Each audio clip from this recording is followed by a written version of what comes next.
Hello and welcome back, ladies. And if you're new here, my name is Jax, and this is where I share our journey to building our family through good and bad, miscarriage, IVF, infertility, adoption, parenting, and now pregnancy. I share my journey all the while sharing a lot of research that I do, hoping that it makes your decisions and your own journey easier.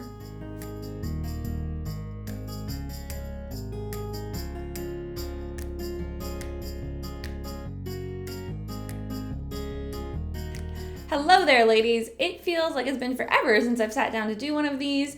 We had the whole name reveal for the last 2 weeks, so I just feel like I haven't sat down to do one of these in a little while. So, glad you're back, glad to be here. We will do these as we always do, start with a little bit of a baby update, then go on to a mama update, and finish it off with something about the fam, either about the husband or Evangeline. And yeah, let's jump in. This week, baby Kingsley, who I can finally say his name, baby Kingsley is about the size of a Lestweasel or a grapefruit, measuring about 10.5 inches long or around 15 ounces. The big milestone they're hitting this week is they're finally shifting to just packing on fat instead of growing proportional. All the little renditions have always been a little off proportion up until now, but in week 21, all of those proportions kind of even out, and it's literally just about gaining weight and gaining size and growing and developing those organs and systems that are finally all the way in place.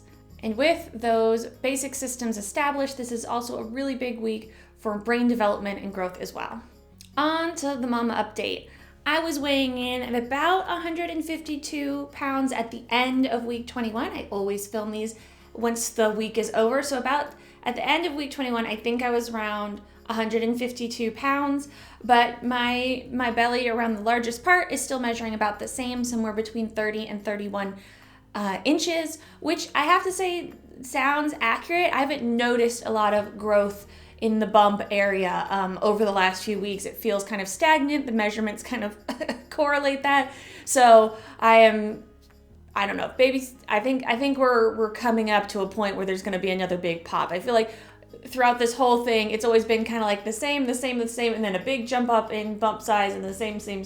And so I'm kind of gearing up for another big bump size, especially as we get into me feeling a little bit better. As you can see, we had 3 solid weeks of growth, no dips down, and I'm feeling really great about that because it just means I feel better. It hasn't been all shiny and unicorns and stuff, but I'm still having really bad days, but my really good days are getting better, if that makes sense. Like, my bad days are still me throwing up and having to lay down all day, but my good days are so much closer to normal, so I'm very thankful for that.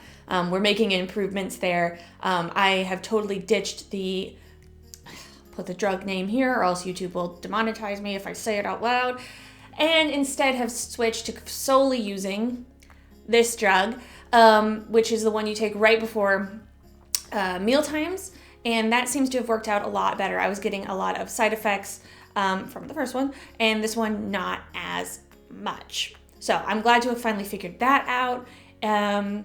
Let's see, what other symptoms are we dealing with? I've mentioned it before, it has really peaked because I think it's combining with my allergies, but so much congestion, especially when I sleep, and that's just hormones making things loose and not inflamed, enlarged, just everything's kind of shifting and different, and you get congested.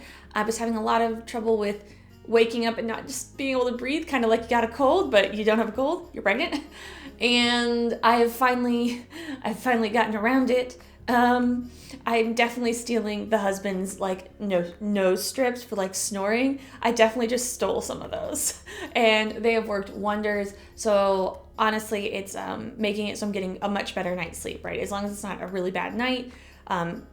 Nausea-wise, I'm actually getting decent sleep. I say that between, the snoring husband, the crying 1-year-old, and the nausea. There's some nights I get sleep, which is good. I'll take it. Something brand new symptom is I am starting to feel the round ligament pains. I'm running my hand over the bottom of my bump right now. But like those round ligament pains, that's just the ligaments that are holding everything in place and they have to stretch. And I am definitely feeling it now.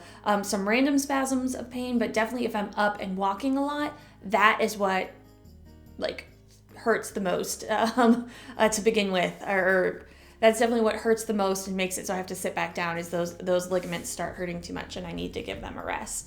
So I have to say, it's finally, I know I've been like obviously doing these updates for 20 weeks and everything, but I think this week is the first week where I've like felt pregnant, as far as like there's like obviously a large thing growing in my abdomen, like felt the real pressure of a growing uterus and a growing baby on my abs. I think this is the first week where I'm like, okay, I see how this is not going to be fun in a few months to have all that pressure there.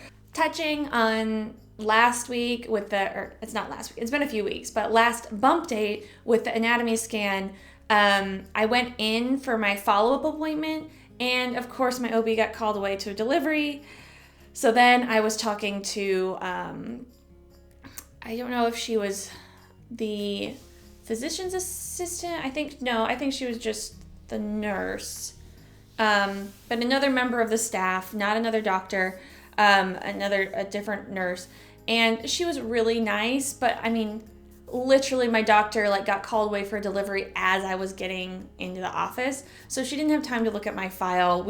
My images hadn't come over, even though they were like a week old from the hospital, of my anatomy scan, so she couldn't even look at them. It was just kind of a real lackluster appointment, even though she tried her best. I emailed my doctor later and was like, hey, can you please look at them and tell me about it? And I wish she had called me back so we could actually have a discussion. Instead, I got an email that essentially said, you know, this type of previa, usually 90% of them resolve. And the only new information I really got was that the marginal cord insertion has a 10% rate of causing growth restrictions. So we were already doing growth scans starting at 28 weeks because it's an IVF pregnancy, but now we have extra cause to do them, because now we have the marginal cord insertion compounding with the already elevated risk from IVF. So that was kind of what came of all that. I am a few weeks out from doing my echocardiogram, and that is right before Valentine's Day, the Friday before Valentine's Day, I think. So you can follow me on Instagram if you want updates. Usually after those doctor's appointments, I give updates over on Instagram, since these usually run a few weeks behind. I am definitely at this point considering whether I need to switch offices. I adore my doctor. I know I've said that a zillion times, but her support staff has been kind of lackluster from start to finish. And I got a recommended list of providers for my doula, along with, you know, the hospitals they serve. And so I might actually take a harder look at that now that I'm not high risk, but we're getting higher risk. So a birth center might be out of the question completely.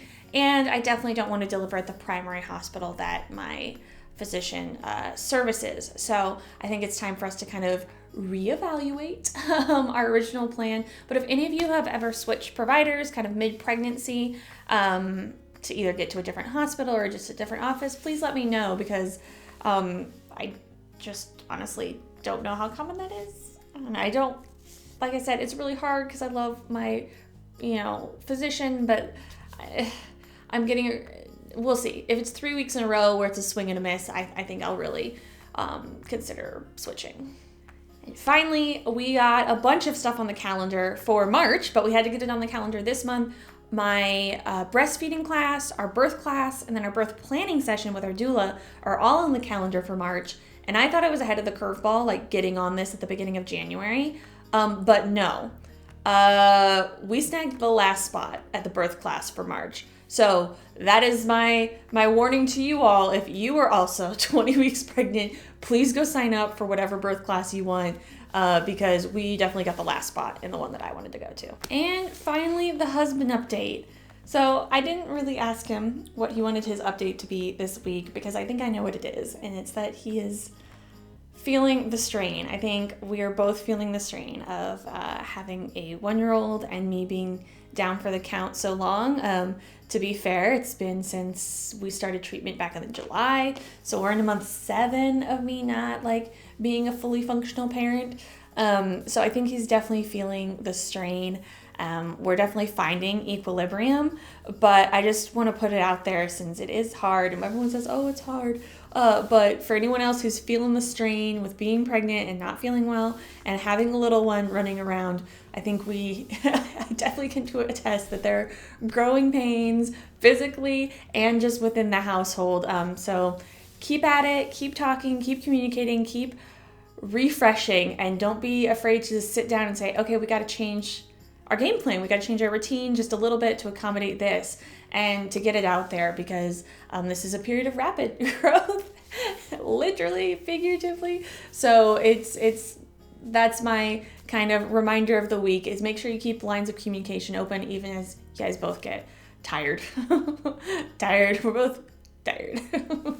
But that's it. Otherwise, things are looking up. I know we're entering the last month of the second trimester, which is kind of surreal to think about. It's honestly just surreal to think about that we're pregnant. We're still pregnant, and despite some minor complications, everything's looking positive. It's been nice to feel it more too. I didn't mention that before, but I am starting to feel it more. Not quite every day, but almost every day I'm feeling them, which is really helpful to just dealing with anxiety too. And I'm hoping as that gets more frequent too, that will help with the mental burden of being pregnant as the physical burden gets a little bit more drastic. I hope all of you lovely ladies are doing well and staying safe. And until next time, keep on fighting, ladies.